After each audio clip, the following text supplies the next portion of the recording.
ભિલોડા સુનસર ધોધ 16 કળાએ ખીલી ઉઠ્યો છે।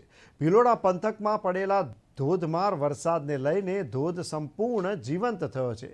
સુનસર ખાતે ધરતી માતાના મંદિર પાસેથી આ ધોધ વહે છે।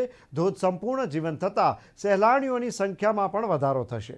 ધોધ 16 કળાએ ખીલી ઉઠતા નયનરમ્ય દ્રશ્યો સામે આવ્યા હતા। દર ચોમાસામાં હજારોની સંખ્યામાં સહેલાણીઓ ધોધ પર નાહવાની મજા લેવા માટે આવતા હોય છે। અમે અહીંયા ફરવા આવે છે। અહીંયા સરસ વોટરફોલ છે અને સુંદર અને રમણીય સ્થળ છે। આ ડુંગર છે, લીલોતરી ખૂબ જ સુંદર છે અને મારા ફ્રેન્ડ્સ બી બધા આવે છે। એક સુરત છે, અમદાવાદ છે, ગીર સોમનાથથી બધા આવે છે। મિની કાશ્મીર જેવું અહીંયા સ્થળ જોવા મળી રહી છે। આ અરવલ્લીના ગામમાં આ સુનસર જે છે ધોધ એ મિની કાશ્મીર જેવું છે। અહીંયા હું મારી ફેમિલીને લઈને આવ્યો છું બધે।